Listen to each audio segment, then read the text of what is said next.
ചാത്തന്റെ മന്ത്രവടിയെക്കുറിച്ച് കേട്ടിട്ടുണ്ടോ? മഹാത്ഭുത ശക്തി സ്വായത്തമാക്കാൻ കഴിയുമത് നേടിയാൽ. എന്നാൽ അത് നേടണമെങ്കിൽ ചാത്തനെ ബന്ധിക്കണം. ചാത്തനെ വരുതിയിലാക്കാൻ പഴയ കാരണവന്മാർ പ്രയോഗിക്കുന്നൊരു വിദ്യയുണ്ട്. പക്ഷെ അതിന് കാലവും ഭാഗ്യവും ഒരുപോലെ ഒത്തുവരണം. ഒരു ചുവട് പിഴച്ചാൽ മരണം അതിഭയാനക രൂപത്തിൽ മുന്നിലെത്തും. ചാത്തൻ എത്തിക്കും.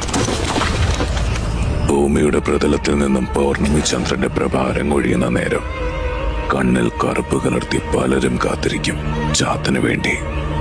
പ്രത്യേകിച്ച് പ്രസവിച്ച പശുവുള്ള വീടുകളുടെ അടുത്തായി. കാരണം പശു പ്രസവിച്ചതിന് ശേഷം വരുന്ന ആദ്യ പൗർണമി ദിവസത്തിലെ 7-ാം യാമത്തിന്റെ അന്ത്യപാദത്തിൽ ചാത്തൻ പശുവിന്റെ അകടിൽ നിന്നും പാല് കുടിക്കുവാനായി വരും.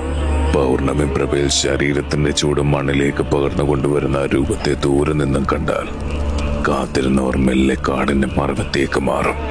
അത് ചാത്തനാണെന്ന ലക്ഷണം നോക്കി ഉറപ്പിക്കാം. 1.25 അടി ഉയരമുള്ള ബാലകരൂപം, കരിരൂപത്തിൽ നിന്നും പുറത്തേക്ക് നിൽക്കുന്ന ഭയപ്പെടുത്തുന്ന ദംഷ്ടക. കൽമാലയ്ക്കൊപ്പം മരവണ്ണത്തിൽ ചേലയെടുത്ത് നടന്നു വരുന്ന ചാത്തന്റെ കയ്യിൽ അത്ഭുത ശക്തിയുള്ള മന്ത്രവടിയുടെ പ്രഭയമുണ്ടാവും. എന്നാൽ ഉഗ്രരൂപത്തിൽ വരുന്ന ചാത്തന്റെ ദൃഷ്ടി മറഞ്ഞിരിക്കുന്ന മനുഷ്യരുടെ മേൽ പതിച്ചാൽ